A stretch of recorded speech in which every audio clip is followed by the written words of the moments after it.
अस्सलामुअलैकुम। जनाब Babubhai Sopariwala girls primary school home learning कक्षा 7 हिंदी। बच्चों, आप लोगों को पता है ना, हम हमारा पुनरावर्तन कर रहे थे। गद्य 8 पूरा हो चुका है और हम गद्य 7 की ओर बढ़ेंगे। ढूंढते रह जाओगे पहेलियाँ। बच्चों, मैंने इस गद्य में आप लोगों को पहेलियों के बारे में समझाया था। प्रश्न 1 से हम हमारे गद्य 7 के पुनरावर्तन की शुरुआत करते हैं। पहला प्रश्न है, निम्नलिखित प्रत्येक प्रश्न के उत्तर के लिए दिए गए विकल्पों में से सही विकल्प चुनकर उसका क्रम अक्षर प्रश्न के सामने दिए गए चौरस में बॉक्स में लिखिए। हमारा पहला प्रश्न है, बादल का पर्यायवाची शब्द खाली जगह है। वर्षा, मेघ, अंतरिक्ष, आकाश। तो बादल उसका पर्यायवाची शब्द है मेघ, बी। दूसरा, खाली जगह चारपाई बनाता है। बढ़ई, लोहार, सुनार, कुम्हार। बढ़ई, बढ़ई चारपाई बनाता है। लोहार लोहे की वस्तु बनाता है, सुनार सोने की वस्तु, कुम्हार माटी की वस्तु, मट्टी से बने हुए वस्तुओं को कुम्हार बनाता है। तीसरा, उस बादल की खाली जगह है। मौसी, पोती, बेटी, नातिन। जवाब आएगा बी, पोती। उस बादल की क्या है? पोती। खाली जगह इधर की बात उधर, उधर की बात इधर करता है। आदमखोर, हवाखोर, चुगलखोर, हरामखोर। क्या आएगा? चुगलखोर। चुगलखोर क्या करता है? इधर की बात उधर, उधर की बात इधर करता है। सी। दूसरा प्रश्न देखेंगे हम। कोष्टक में से उचित शब्द चुनकर रिक्त स्थानों की पूर्ति कीजिए। पहला, चारपाई खाली जगह का साधन है। चारपाई को हम कैसे इस्तेमाल करते हैं? किस लिए इस्तेमाल करते हैं? सोने के लिए, इसलिए यह सोने का साधन है, सोने। दूसरा, माचिस ऐसा नगर है जिसमें चोरों का मुंह खाली जगह होता है। काला। कैसा होता है? काला। तीसरा, बादल पानी का खाली जगह और बाप है। बादल पानी का बेटा और बाप है। पानी का बेटा भी है और पानी का बाप भी है। कौन? बादल। चौथा, ओस की बूंद खाली जगह जैसी होती है। किसके जैसी? मोती जैसी। पांचवा, पीठ के पीछे निंदा करने वाले को खाली जगह कहते हैं। क्या कहते हैं? चुगलखोर। छठा, जंगल ही खाली जगह का महल है। वनराज। वनराज यानी कौन? शेर। जंगल ही वनराज का महल है, जंगल ही शेर का महल है। प्रश्न 3 देखेंगे हम। सही वाक्यांश चुनकर विधानों को पूर्ण कीजिए। पहला, पानी बादल का बाप है क्योंकि अ, बादल का चेहरा पानीदार होता है।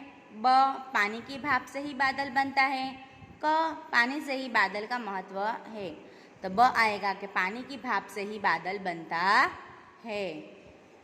दूसरा, ओस खुली रात में बनती है क्योंकि ओस बनने में तारे मदद करते हैं। खुली रात में हवा नहीं होती और हवा में ठंडक होने से उसकी बाष्प जल कणों में बदल जाती है।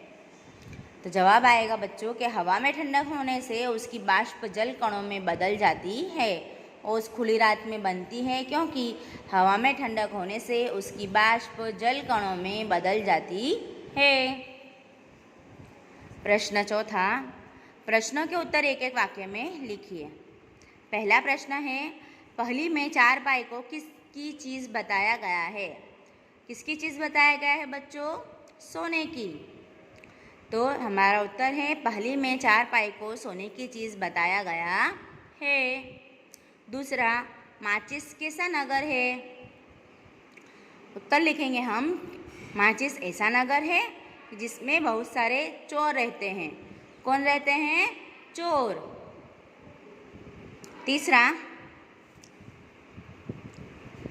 बादल का बाप और बेटा कौन है? तो बादल का बाप और बेटा पानी है। कौन है बच्चों? पानी। चौथा, ओस किसकी पोती है? जवाब आएगा ओस बादल की पोती है। ओस बादल की पोती है। पांचवा, फोन को क्या नहीं कहता? कोई क्या नहीं कहता? उत्तर है हमारा कि फ़ोन को कोई चुगलखोर नहीं कहता, क्योंकि लोग फ़ोन पर बातें करते हैं और इधर की बात उधर करते हैं, लेकिन फिर भी कोई फ़ोन को चुगलखोर नहीं कहता। हमारा अगला प्रश्न देखेंगे बच्चों। प्रश्न 5, निम्नलिखित प्रश्नों के उत्तर लिखिए। पहला, क्या फ़ोन चुगलखोरी करता है? कैसे? उत्तर लिखेंगे कि फ़ोन एक उपयोगी साधन है। उसके माध्यम से लोग एक दूसरे का हालचाल पूछते हैं। फ़ोन द्वारा अपने सगे संबंधियों को शुभ अशुभ समाचार दिए जा सकते हैं। इस प्रकार फ़ोन शीघ्र संदेश पहुंचाने को सर्वसुलभ माध्यम है। कुछ लोग अगर फ़ोन का उपयोग चुगलखोरी करने के लिए करते हैं तो ऐसा नहीं कहा जा सकता कि फ़ोन चुगलखोरी करता है। फ़ोन ऐसा उपयोगी साधन है कि हम हमारे से जो दूर दूसरे देश में, दूसरे शहर में रहने वाले जो हमारे सगे संबंधी हैं, हम उनके शुभ अशुभ समाचार, हाल चाल पूछते हैं।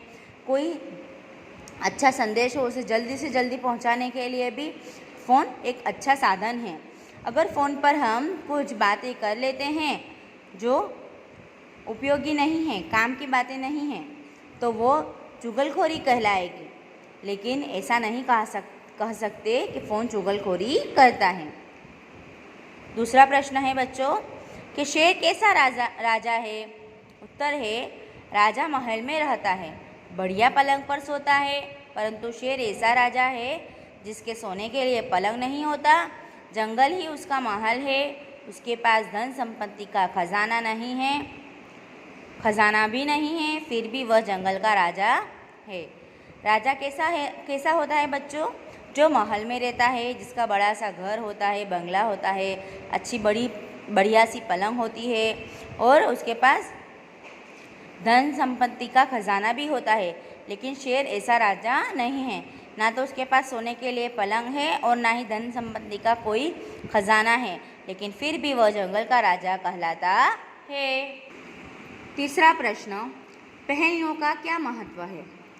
पहेलियों से उत्तर देखो बच्चों कि पहेलियों से हमारा मनोरंजन होता है। उनको हल करने से हमारी सोचने समझने की शक्ति बढ़ती है। पहेलियों से हमारा भाषा ज्ञान बढ़ता है। पहेलियों के माध्यम से हमारी तर्क शक्ति का विकास होता है। बच्चों के मानसिक विकास के लिए पहेलियाँ बहुत उपयोगी हैं। पहेलियाँ मनोरंजन का काम करती है।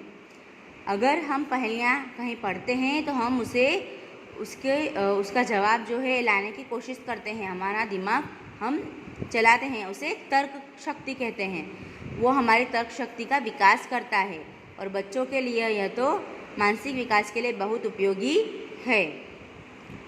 ठीक है बच्चों, प्रश्न 1 से लेकर प्रश्न 5 तक आप लोगों को अपने नोट में यह 5 प्रश्न एक बार लिखना है, याद करके अच्छे से। ठीक है, अल्लाह हाफिज़।